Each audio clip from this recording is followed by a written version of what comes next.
Arindam Sarkar, Dr. Harsha, and all my friends who have assembled here. It is an honor and privilege to be here to talk to industry leaders and be a part of Deepak Sahu's entourage, which I have been following for the last couple of years. As we start with this keynote address, I think a couple of misconceptions we'd like to do away with. First and foremost, this roller coaster ride of AI, which is treated with finality, and all of us have been provided with very clear-cut solutions in whichever manner. That does not exist. So that's the first reality of life. The second, we have been talking in the last couple of discussions, and we saw in the last presentation also. PII, personally identifiable information. PII has not been clarified by any Indian court of law. Third, NIST is not an Indian regulation, and until it goes through the Indian judicial process, we don't know. I've been seeing compliances over and over again, and these compliances are all half-baked. Now coming to the AI products. You are seeing AI products coming out of the Google and OpenAI stables on a regular basis. All these AI products go through a matrix, go through a testing, and the details are put forth whenever the product is launched. I think that is the nature of product launch or testing which we require in this country. We have been talking about numbers, that this billion, that billion, $1 trillion, and variety of other things. Let me tell you with all amount of earnestness and finality that the whole AI industry, which operates on trillions of dollars, has literally been slapped on the face by companies like deepfake. So you have billions of dollars getting invested. I'll come to the topic. Billions of dollars getting invested from somewhere, and here there is somebody with $5 million and giving a run for the money to people who have already declared that they are well established in the trade. So that is where we stand as we are. And the final thought before we get into the topic of the day, and I'm fortunate that Dr. Deepak Sahu and Dr. Arindam Sarkar so left this topic for me, because we are here for the topic which says edge computing, powering the intelligent edge. So we'll come to the edge computing, we'll come to the powering of the intelligent edge. The final thought is, and that is a research by MIT. MIT research says that 95% of the projects, AI projects, fail. 95% AI projects fail, and your generative AI is also a generic AI. And it will take, I think, good amount of time by the time it is able to deliver anything in your enterprise. So let's be very, very clear about it. And this agentic revolution, that agentic revolution has still not been initiated in the US itself, leave aside any other country. So that is where we broadly are. So it is better that we have a real understanding of AI, and we don't get caught into variety of jargons which have literally plagued us in a manner that we are not able to get out of it. So having made the ground clear, now we come to the topic of the day, and Dr. Deepak Sahu has been kind enough to find me of a great use for this particular topic. And when I was provided with this topic, I myself was literally struggling with this as to how to go about it and how I can make sense for all of you. While we are operating all in generative AI or computer vision or cyber security, which we have seen in the last two discussions with Dr. Sahu and with Dr. Arindam Sarkar. So our orientation today is AI, AI, AI. And but for AI, there is nothing else. And our focus is also AI in a generic manner and not in the AI where our company, our enterprise actually delivers. I'll give you a very simple example. From SAP to S/4HANA, correct? Every company in this world is mandated to do it by 2027 or whatever. How many companies have been successful? It's very, very rare. And the only company which has been successful end-to-end is IBM. And not because the strength of SAP, is the strength of IBM. So let's come down to the intelligent edge where AI, data, and decisions converge. What is an intelligent edge? What is an intelligent edge?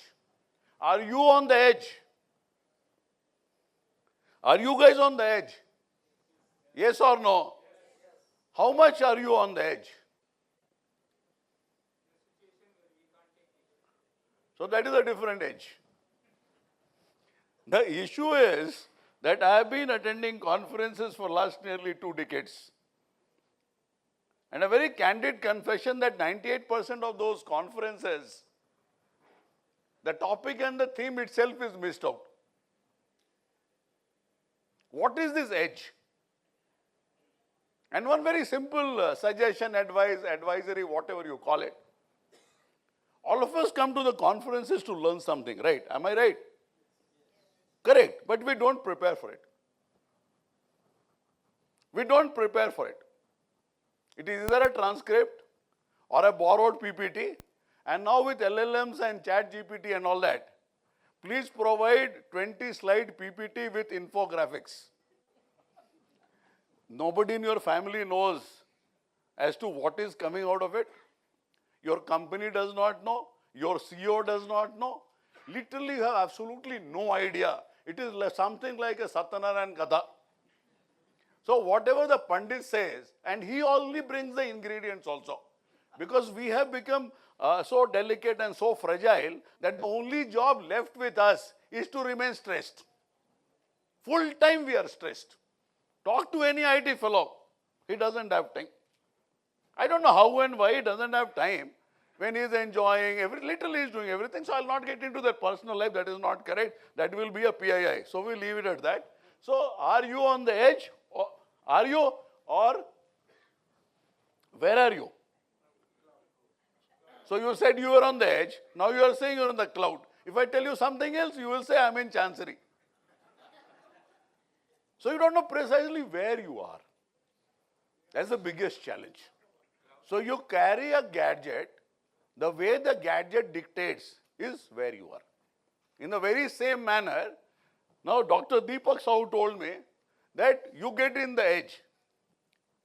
But none of you decided, or all of you decided individually, that we will not get into the edge at all. We will go there, whatever happens. Let's say we'll have a nice dinner, it'll give good evening freak out, and we'll be back. Even the organizers feel in the very same way. So anyway, we proceed. Where data, AI and decisions converge. Where does it converge today? I am here to give you a real 70,000 feet view. I will not get into the technicalities of literally anything and everything, but it will be sufficient enough to prove it to you that you are not moving in the right direction, and there are varieties of things in the AI world which you are not aware of and you are not interested in knowing either. And that people have left either reading or understanding or assimilating or testing or whatever, verifiability or whatever you call it. So where data, AI and decisions converge, where does it converge? Any idea? Any idea?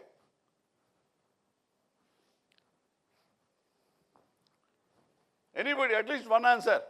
I've been given 20 minutes time, I'll not take more than that. And you should not waste any time. Huh? No convergence. Anybody else? In our mind. Anybody else?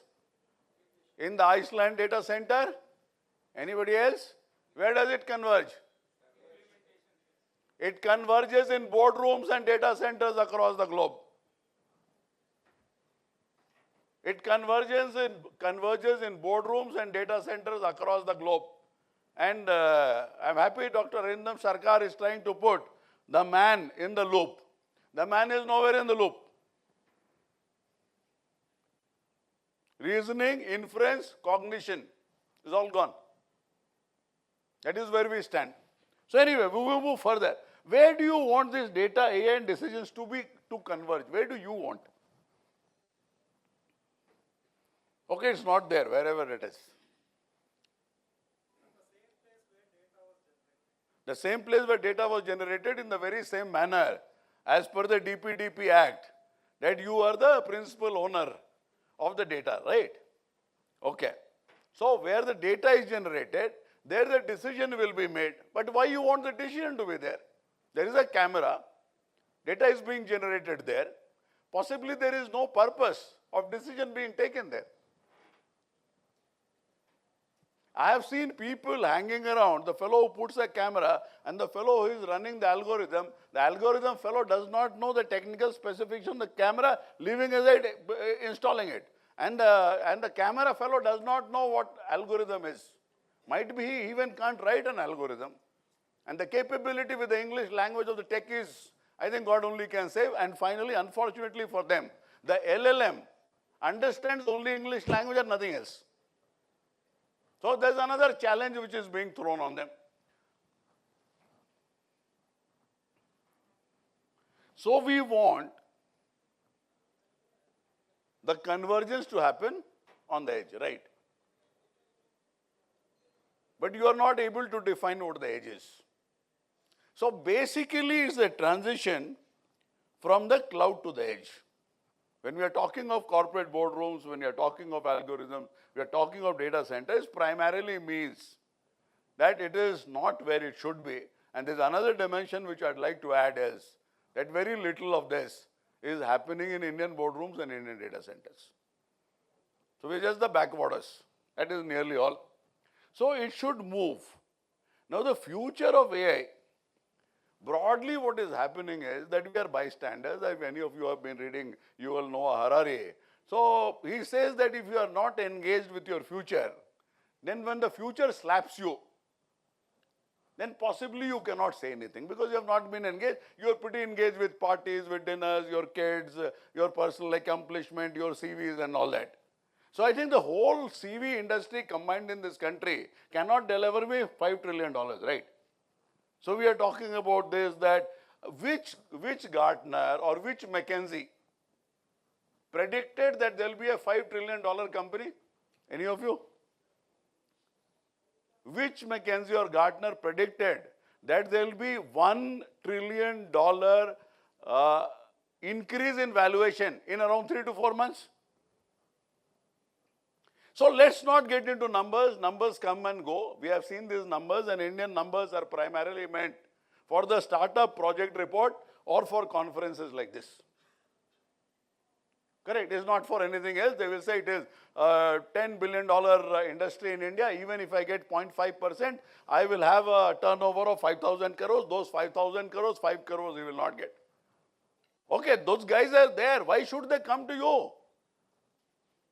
The point is of your worth. The point is not what the customer base is there in this country. So where is the future of AI? So the future of AI will be decided by the people who are supposed to handle, and this whole ecosystem coming to the edge is not going to happen in a jiffy. It cannot happen by decision making. It will be a very hard effort where minds come together and they do the nature of research which is required. Today, if you want to move to the edge, can you? Yes or no? If you want to move to the edge, can you? Where, in which sector, in which manner? Tell me. You are using edge. You are bringing data, AI, processing, decision making. And edge as a part of the overall architecture where the distinctiveness of edge, the utility and deliverability of the edge is established. Edge is old, but we have not been able to deliver anything great out of it. That is the problem.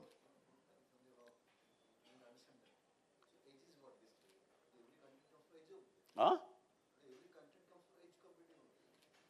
You are getting the data. You are getting the data. You are not getting your compute there. You are not getting your decision making there. I put a centralized structure. Right? I'll tell you another thing. Now there is most of your government services. Everything, see, the issue is that the data is getting generated there, right? No. See, you go and do your research, there is no problem. So data is generated there. Correct. Now the compute is not there. It comes from there. That is nearly all. You talk of sensors, you talk of cameras, you talk of anything. Right. So that is the timelines, the cost, the utility, because still the issues are there. The whole airport thing, Vijayatri is based on completely edge, 100% edge. No. DG Yatra also starts with the edge, but it is controlled in a centralized manner. And that is why the services, when they fail, they've literally got into a legal battle now. So when the services fail, it comes to a big problem. No, you go through the architecture. Yeah. There are several examples of latency. There are several examples. There will be one or two successful edge implementation. There cannot be anything which is not. See, there has to be one or two successful edge implementation. It cannot be that it is not there. So where does this edge start? So from 1998, so you come through this whole process. This brings us to the era of edge computing with machine learning. This has been what we have been seeing as the time passed by. So this is what is the intelligent edge. One is the edge. We are moving further. You call it the intelligent edge. What does it mean? So this is what the intelligent edge is. So transformative computing paradigm that brings artificial intelligence and real-time data processing. It is bringing AI to the edge, real-time data processing, either with a human intervention or without an intervention, 99.99% without a human intervention or whatever has been factored in. You get a decision making, eliminating the traditional reliance on distant cloud servers. So this is where we are.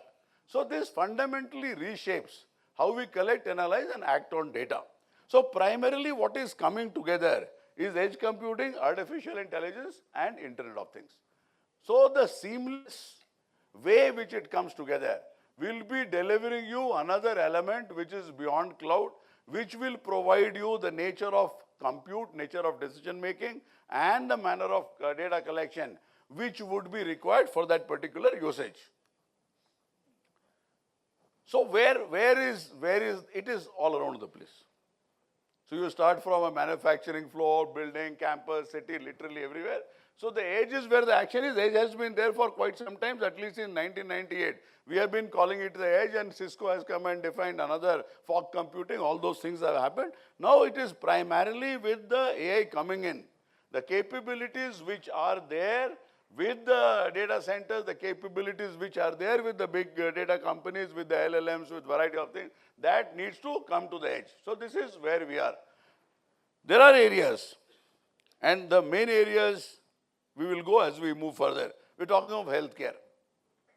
Now healthcare, I don't think any of us are domain experts in that particular area, where we can say that if we are processing on the edge, this is the nature of difference we will be able to make. And these are a couple of things. The critical case scenarios and radiological imaging. I used to talk about in the COVID times. So whatever information was coming out of the ICU on variety of data points, of those, if those were to be analyzed, it is my gut feeling that the nature of treatment would have been radically different from the nature of treatment which we were able to give it to the patient at that particular point in time, because there was absolutely nothing which was there in the background. Something happened in 1920s. So we did not have a complete documentation, or we literally had any documentation of whatever had happened then. So these data points would have helped us in a very, very big way, which somehow it did not happen. Smart cities and urban management. Now the smart cities, now there is a place like Seoul, where they are working on complete edge and they get the information and they are able to change the frequency of their metro trains in the manner they want every single hour. I don't think we have reached anywhere near that. Real-time traffic monitoring. If you remember of Chinnaswamy Stadium, I think we have AI-enabled cameras all around the place. Correct. I'll give you another example. There's a company, pharmaceutical company in Ahmedabad. So they were using success factors. The tech part, which is the IT department, says everything has been implemented. The CHRO says that nothing has been implemented. So these are very, very clear real world gaps. Energy and utilities. So we're not getting into the detailing of it, but these are the main areas. Retail and customer experience. If you get into the retail and customer experience, it's certainly better, and there are companies which are doing it. Agricultural optimization. Agricultural optimization, I think there's more of things which are happening at the superficial level rather than actually on the ground, and that is how commercial agriculture is not able to take off. I'll tell you one more thing. Whether the people who are the cutting edge level and the execution level, whether they are aware that they are working on the edge or they are working on the cloud, and the companies who are executing, even if, whether they are aware or they are not aware. The availability component, the other issue is the availability component, and that would be, I think, more for the government services. You find so many times the servers are not working, you're not able to put your ITR, you're not able to put your GST returns. If those things were to come on the edge, I think it will make a revolutionary difference in your quality of life and also ease of business. Now this is Gartner again. So with a pinch of salt, talks of 10% and they talk of 75% moving on to the edge. In which and what manner, I'm not aware of it. So edge computing is not about the location only. Edge computing is whether there is intelligence which is coming out on the edge and whether that intelligence is an actionable intelligence and is able to improve upon as to what has been happening there, and whether those improvements in an iterative manner make a scalable change in the quality which is being delivered. This is another level, as we call as the fog computing. So it is in between your big data centers and big compute and your edge. So this is a layer which makes it simpler, and it says that it was introduced by Cisco. It is cloud computing to an edge. So broadly the capabilities of the cloud are brought to the edge by putting another small layer in between, which is a replication of the cloud and has the detailing capability of the edge to deliver in the manner, in a very granular manner. So that is where the fog computing comes. It has all the storage capabilities, computation capabilities and data along with applications. So it is at that particular point where it is positioned. And the global fog computing market is increasing with an annual growth of 58.94. So broadly, we have to understand that as we move further, the cloud is already well established. There is absolutely no doubt about it. And they are literally in control of every single thing which is happening globally. The second is your edge, where it is at a traditional level. It is still not come to AI-enabled level, where granular manner decision making is not happening, and we are not in a position to find out a mechanism and a process by which we do that. And third is your fog. So there is another layer where some area is there, some area is not there. So fog computing is an area where it needs to come in a big way. The combination or the hybrid existence of cloud, fog and edge, that is what the future of AI is. So as we move further, where are we moving? So IoT 2.0, so that is coming into existence. And as IoT 2.0 comes into existence, we reach the level of hyper-automation. So the edge, intelligent edge, which is supposedly even till today an optional thing, cannot remain optional, and it will become a strategic necessity for delivering better business outcomes, enhancing customer experience and maintaining the competitive advantage. So this is where we currently are, and this is the road which generally that trajectory is shown, and that trajectory, if it were to happen, it will certainly ease out variety of things. So what do we get out of it? So from cloud to edge or consolidating the edge, what do you get out of it? So you have the benefits in latency, in bandwidth, in cost, in threads, duplication, reliability and compliance. We have been talking about compliance also. We talked about system availability, so system availability is still an issue. Even the whole networking is not at a level which would make it a 100% fail-safe mechanism. So one is the latency. Now there are, say, they were talking about robo. So as robos move in, if you don't have latency, or if you have latency, you will not be able to operate. In healthcare, there are a variety of areas. Manufacturing, there are a variety of areas where you need it at a different level. Second is you're reducing your bandwidth. So everybody knows how bandwidth chokes and how we are completely choked at variety of times and how much does it cost to a company. So all those things we are literally aware of. Lower cost, reduce threats. Avoid duplication, improve reliability and maintain compliance. So your compliance and your reliability. retries, drops and missed connections. I think large number of times we keep struggling because we have to get into a centralized architecture, and only through the centralized architecture you will be serviced. Otherwise, there is no other way that you will be able to get serviced. The challenges are now diminishing. Moving on to the edge, the challenges are diminishing. So we have a tiny ML which can be deployed on the edge, deploys optimized machine learning models on ultra low power microcontrollers. So with the tiny ML coming in, I think the AI is moving on to the edge, or you have the capabilities of taking the AI to the edge. Developing lightweight AI models optimized for limited hardware resources still remains a hurdle. So that's the reality. If you're looking for a lightweight AI model, because you need to do nearly 90% of that whole work which is happening at a centralized level in generative AI.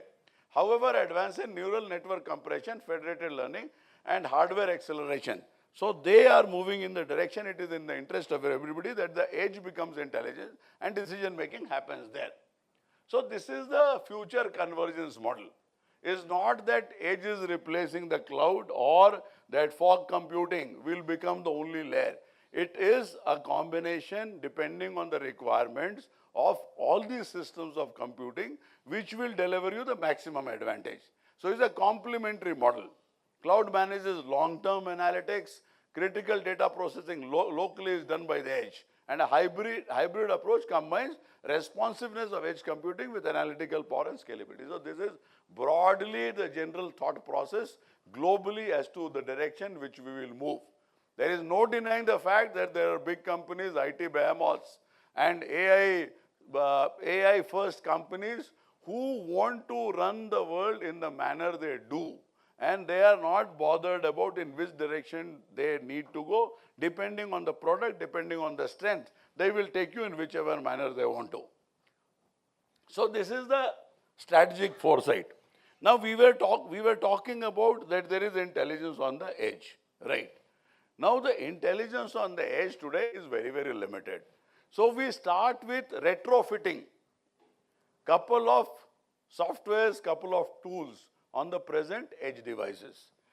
Finally going to a level where you will have edge native AI devices and AI tools.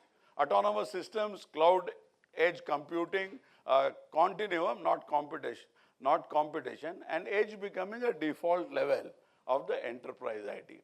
So I think we are still a long way off where edge becomes the default layer. Currently the cloud is the default layer. So that is where we are. The edge is not there, edge is there. But the point is, have we been able to bring the edge to a level of a Gen AI capability? As we move on to the edge, now there are clear-cut insecurity, what we generally call as a cyber security. I call it as a edge insecurity because we are discussing about edge. One is the expanded attack surface. This is a huge, if you get into the IoT, the billions of gadgets. So the expanded attack surface, there is a physical exposure also. There is also a physical exposure. You have network vulnerabilities. We are all aware of the network vulnerabilities, and I think two speakers before me have been talking about cyber security in a big way and how insecure we are and however much we tried. There are groups like Lazarus who are breaking the world literally upside down. So you get into anywhere and every second day you find Lazarus and variety of other groups, whether it's coming from China or Russia or North Korea. They are ripping apart literally every single security feature, measures, and even security companies. So that is where we are. Data privacy and integrity. Now this is one question I would like to ask you. How much of data privacy is there in this country?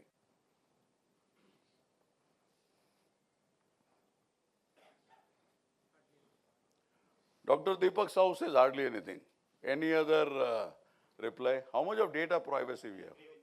You agree with him. On a scale of 1 to 10, what is our level of data privacy? 2. Anybody else? 1. Anybody else? 0. Anybody else? 4. So if there is any scale, on that scale, whatever number you give, at least the owner should be aware of it, right?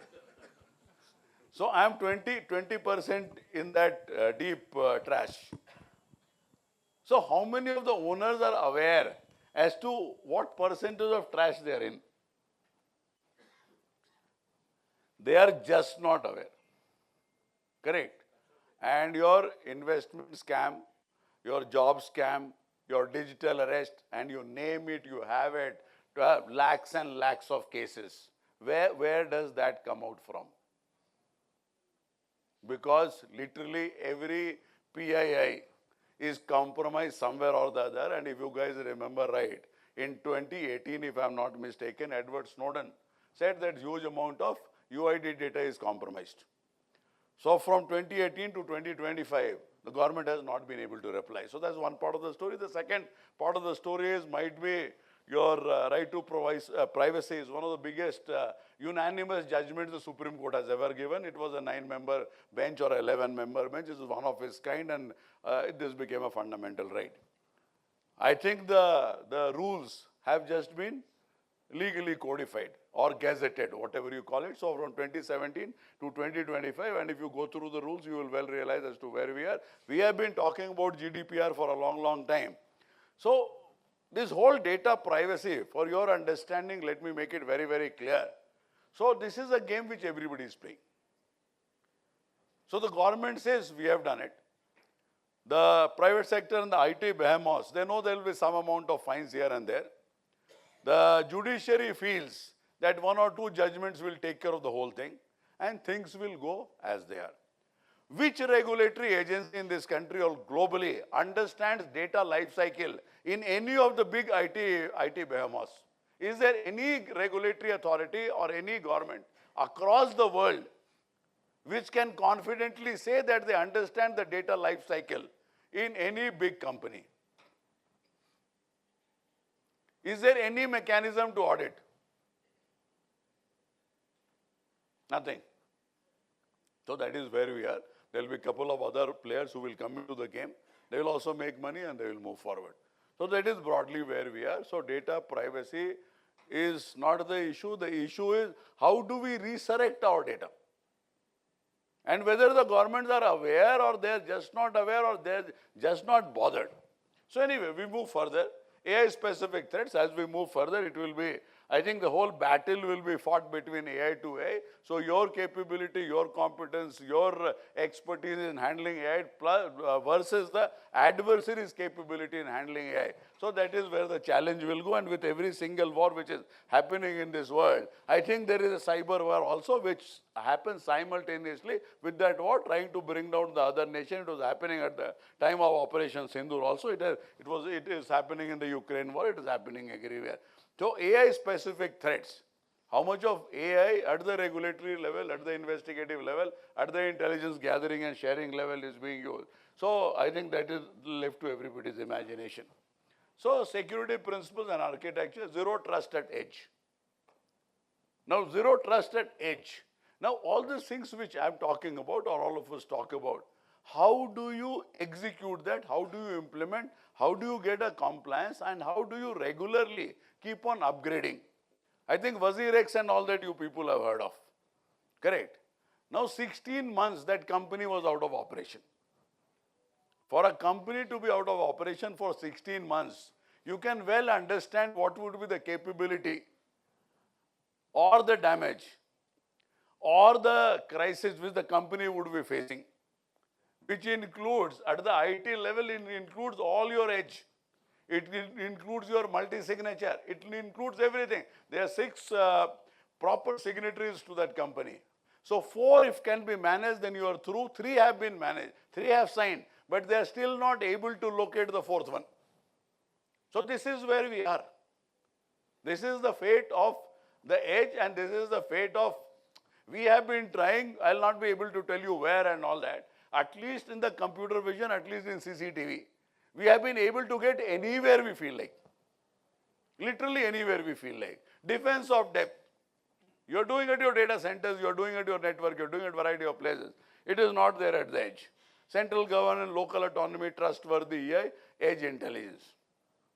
Intelligent edge represents the next wave of decentralized intelligence or distributed intelligence, whichever you go by, enabling real-time decisions, privacy preservation, and transformative applications across. But this is going to happen only if we are able to put the right architecture, implement the right architecture. We have the guardrails, we have executive agencies, we have regulatory agencies.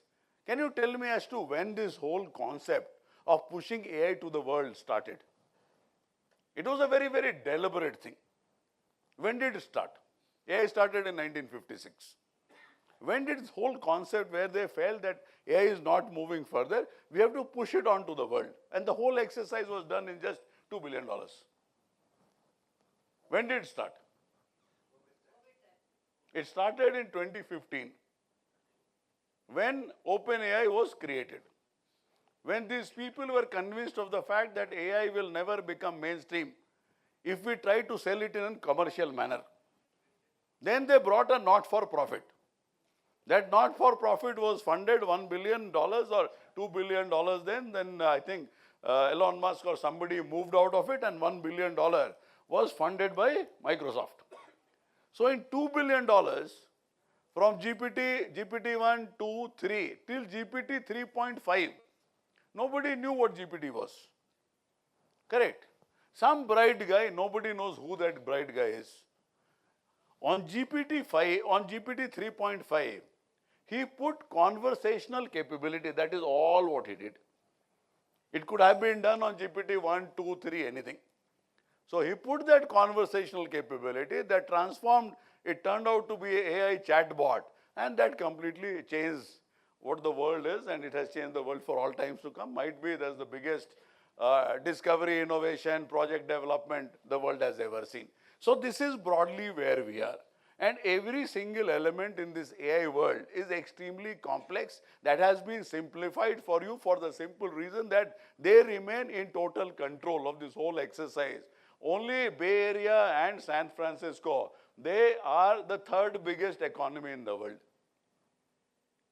If you take around Bay Area and compare with America, China, and after that some $12 trillion or $14 trillion, that is the market capitalization of the Bay Area and San Francisco. So that is where we are. So we can well understand how much they will allow you to exploit the edge in the manner in which we want to. This is it. Thank you.